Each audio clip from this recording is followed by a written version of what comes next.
Assalamualaikum warahmatullahi wabarakatuh. Alhamdulillahirabbil alamin. Alhamdulillahilladzi hadana lihada wa ma kunna linahtadiya laula an hadanallah. Laqad ja'at rusulu rabbina bil haqq wa nudu an tilkumul jannatu uristumuha bima kuntum ta'malun.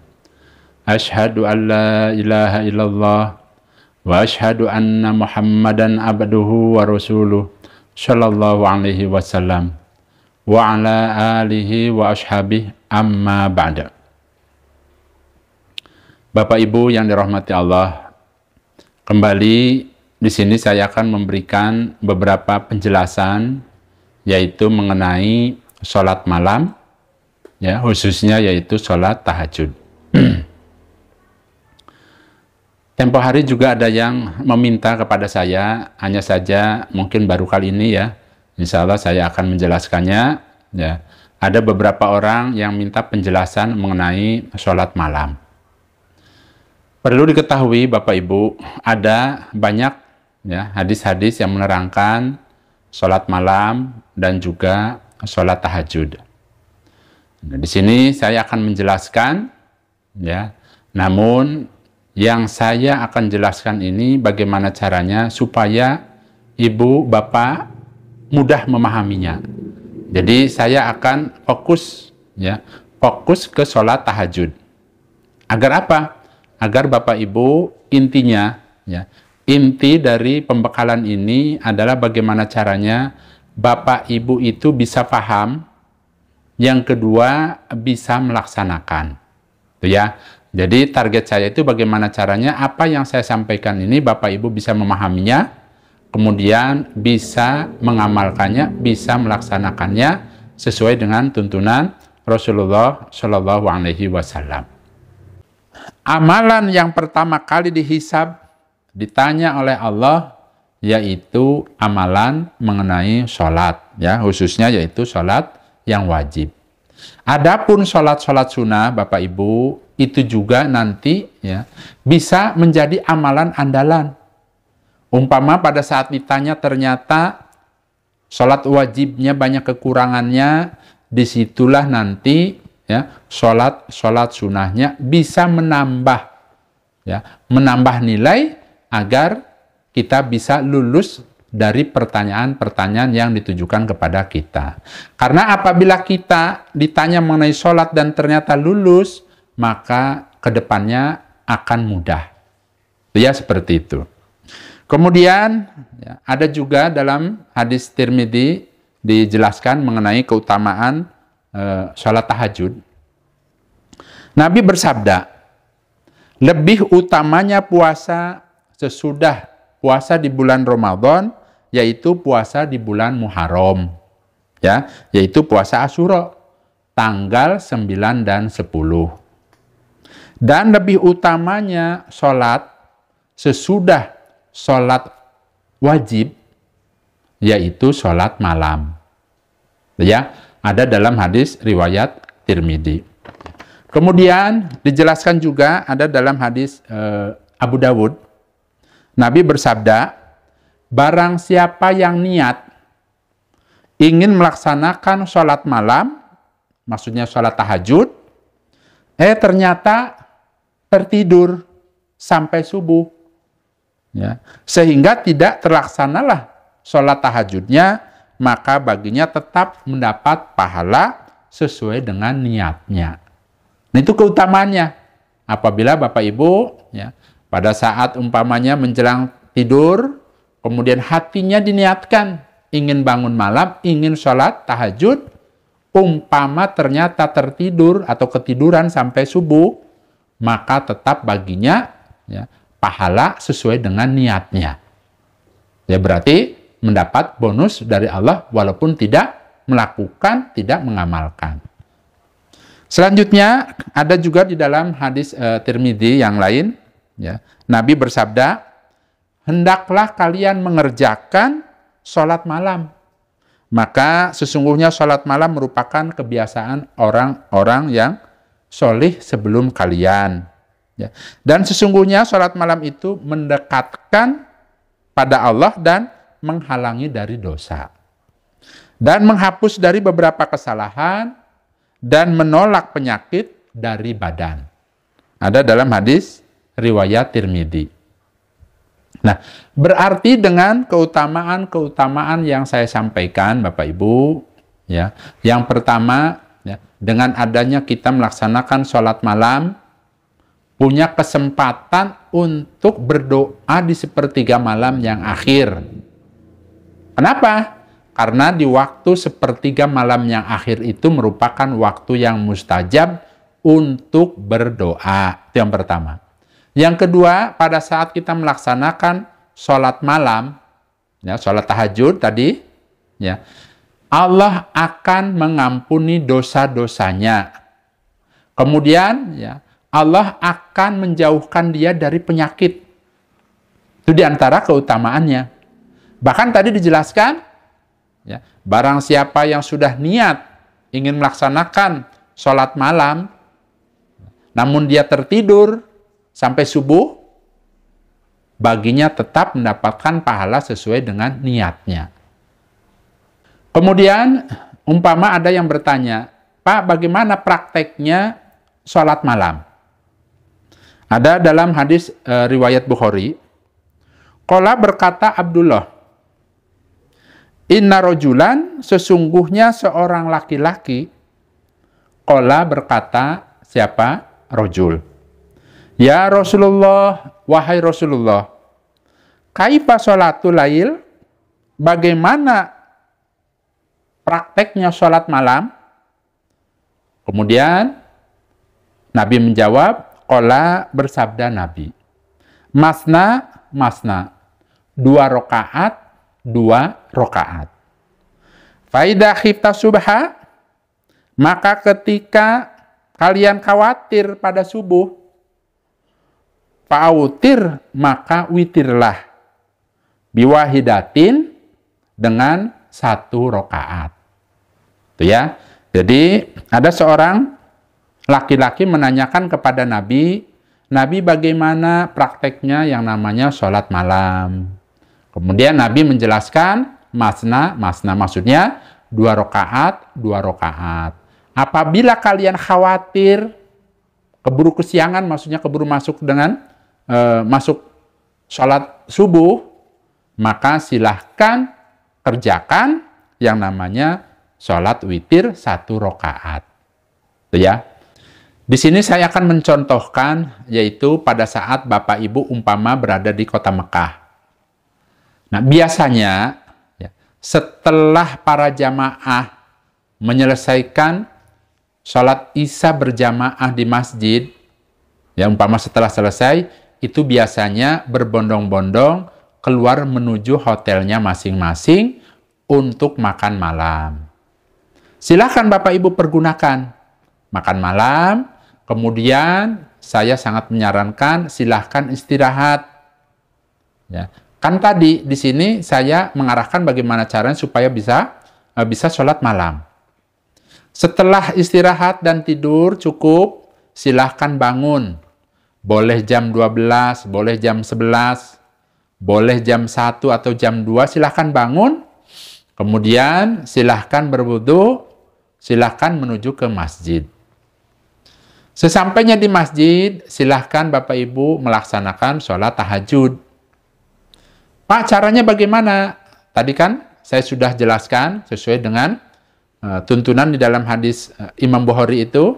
Ada seorang laki-laki menanyakan kepada Nabi mengenai sholat malam, yaitu masna, masna 2 rakaat, 2 rakaat. Maksudnya 2 rakaat salam, 2 rakaat salam. Silahkan Bapak Ibu lakukan 2 rakaat salam. Ya, 2 rakaat salam. Sampai mana? Sampai Bapak Ibu merasa capek. Boleh 20 rakaat, boleh 30, boleh secapeknya. Nah, umpama Bapak Ibu ya sudah capek, berhenti dulu, selesai. Hanya di sini saya ya mengingatkan bahwa yang namanya sholat malam atau sholat tahajud itu harus ditutup dengan witir. Harus ada witirnya. Nah, berarti cara mengantisipasinya bagaimana? Pada saat Bapak Ibu umpama sholat, 2 rakaat salam, 2 rakaat salam, umpama dapat 20 rakaat. Saya sangat menyarankan supaya langsung saja setelah itu sholat witir 1 rakaat. Kenapa saya katakan seperti itu? Tadi kan dijelaskan dalam hadis Imam Bukhari, Nabi menjelaskan khawatir keburu masuk subuh. Silahkan laksanakan sholat witir 1 rakaat. Hasilnya ada dijelaskan dalam hadis lain yang namanya sholat witir itu, ya, intinya adalah sholat yang ganjil. Bisa 1 rakaat, bisa 3, bisa 5, dan seterusnya, yang penting ganjil. Hanya saja kalau saya jelaskan terlalu banyak hadisnya, dikhawatirkan Bapak Ibu bingung. Ya, di sini saya mengarahkan cukup Bapak Ibu melakukan yang mudah saja. Boleh karena sah, sesuai dengan hadisnya, sesuai dengan tuntunan Nabi. Ya, silahkan Bapak Ibu sholat witir terlebih dahulu. Gampang nanti nambah lagi. Umpama setelah dapat 20 rakaat, kemudian witir 1 rakaat, istirahat dulu, umpama sambil berzikir. Kemudian kalau sudah pulih lagi, ingin melaksanakan sholat lagi, boleh. Silahkan tambah lagi. 2 rakaat salam, 2 rakaat salam. Karena yang namanya sholat malam tidak ada batasan rakaatnya. Semampunya, secapeknya. Nah, adapun yang namanya witir boleh dilakukan tadi. Ya, umpama di tengah-tengah itu misalnya dapat 20 rakaat, kemudian witir. Setelah witir kemudian terus lakukan sholat malam lagi. Hanya saja kalau sudah sholat witir berarti ya sudah. Kalau sudah niatkan 1 rakaat witirnya berarti tidak usah melakukan witir lagi. Karena sudah melaksanakan sholat witir. Boleh dilakukan di tengah maupun di akhirnya aslinya. Ya, hanya saja ya, saya sangat menyarankan karena rakaatnya ini tidak terbatas semampunya, alangkah baiknya kalau sekiranya Bapak Ibu buru-buru saja lakukan sholat witirnya. Gampang nanti nambah lagi sholat malamnya, sholat tahajudnya. Itu ya, seperti itu. Umpama ada yang bertanya, Pak, bagaimana pada saat umpama saya di Masjidil Haram, ya, tengah malam saya sudah ke masjid, ya, umpama jam 12 sampai jam 1 malam, kemudian saya melaksanakan sholat malam atau sholat tahajudnya itu 2 rakaat salam, 2 rakaat salam sampai 20 rakaat, kemudian witir 1 rakaat, kemudian karena capek saya tertidur ya, sambil menunggu subuh. Nah, setelah saya tidur dapat umpama setengah jam, tiba-tiba umpama jam 2 bangun, bisa nggak saya itu umpama sholat lagi? Jawabannya boleh, tapi Bapak Ibu harus berwudu kembali karena sudah tidur. Di antara yang membatalkan wudu yaitu apabila seseorang itu tidur. Ya, silahkan berwudu, kemudian boleh ditambah sholat malamnya. Itu ya. Sampai kapan? Ya sampai menjelang adzan subuh. Kalau sekiranya sudah mendekati adzan subuh, nah, itu tandanya waktunya sudah berakhir. Ya, dan Bapak Ibu tidak usah melakukan sholat witir lagi, karena tadi sudah. Jadi yang namanya sholat witir itu cukup dilakukan sekali. Beda dengan tadi sholat malamnya. Silahkan mau berapa rakaat juga boleh, tapi kalau witir 1 kali, tinggal pilih. Mau yang 1 rakaat boleh, 3 rakaat boleh, 7 rakaat, 5 rakaat boleh, yang penting ganjil. Nah, di sini saya menjelaskan yang paling mudah yaitu tadi 1 rakaat. Ya, mengikuti tuntunan Nabi yang ada dalam hadis riwayat Imam Bukhari. Itu ya. Nah, kemudian Bapak Ibu, saya juga akan menjelaskan bahwa tidak semua orang bisa bangun malam. Ya, tidak semua, insya Allah ya. Ada juga orang tuh misalnya kalau bangun malam palanya suka pusing dan lain sebagainya. Nah, di sini saya memberikan ya, arahan bahwa yang namanya sholat malam itu dibagi 3 waktu maksudnya. Ya, boleh dikerjakan di awal malam, boleh dikerjakan di tengah malam, boleh dikerjakan di akhir malam. Ya, di waktu sepertiga malam yang akhir boleh. Nah, adapun bila seseorang ingin melaksanakan sholat malam, yaitu Bapak Ibu harus melaksanakan sholat Isya terlebih dahulu. Ya. Apabila Bapak Ibu sudah selesai sholat Isya, berarti sudah boleh melakukan sholat malam, yaitu sholat malam yang awal. Niatnya beda nggak sama? Silahkan. Niatkan di dalam hatinya ingin melaksanakan sholat malam karena Allah. Itu sudah cukup. Allah Maha mengetahui, Allah Maha mendengar apa yang ada di benak kita. Ya, tidak perlu diucapkan, boleh. Kita kan cari yang mudah, asalkan sesuai dengan tuntunan Rasulullah Shallallahu Alaihi Wasallam. Boleh, silahkan. Setelah sholat Isya, kemudian umpamanya ya, ingin dilanjutkan dengan sholat malam, 2 rakaat salam, 2 rakaat salam umpama. Saya maunya 10 rakaat saja. Boleh, asalkan ya, yang namanya sholat malam itu harus ditutup dengan sholat witir. Umpama dapat 10 rakaat, boleh nggak witirnya 1 rakaat? Boleh. Kan tadi dijelaskan dalam hadis yang saya jelaskan tadi, ya, bahwa seorang rojul menanyakan kepada Nabi mengenai sholat malam, yaitu 2 rakaat salam, 2 rakaat salam, dan apabila kalian khawatir keburu masuk subuh, silahkan ya, laksanakan namanya sholat witir 1 rakaat. Ya. Umpama sudah setelah sholat Isya, Bapak Ibu bisa melaksanakan sholat malamnya, witirnya sudah, kemudian tidur, kemudian diniatkan hatinya ingin bangun malam, ingin meneruskan sholat malamnya, itu namanya sholat tahajud. Aslinya sama, sholat malam juga, hanya bedanya itu dikerjakan sholat malamnya itu setelah tertidur. Maksudnya tidur terlebih dahulu. Ya, tidak usah pusing-pusing, itu hanya penamaan saja Bapak Ibu.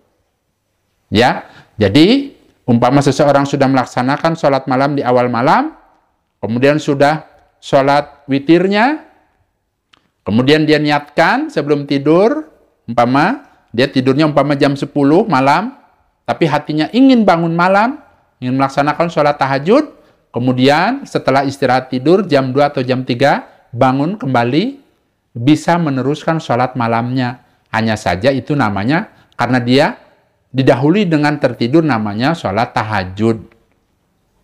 Hanya penamaan saja. Sholat tahajud maksudnya dia mempersungguh lagi sholat malamnya. Ya. Kemudian prakteknya bagaimana Pak? Prakteknya silahkan 2 rakaat salam, 2 rakaat salam. Sampai batasannya mana? Sampai menjelang adzan subuh. Sudah harus, jangan sholat lagi.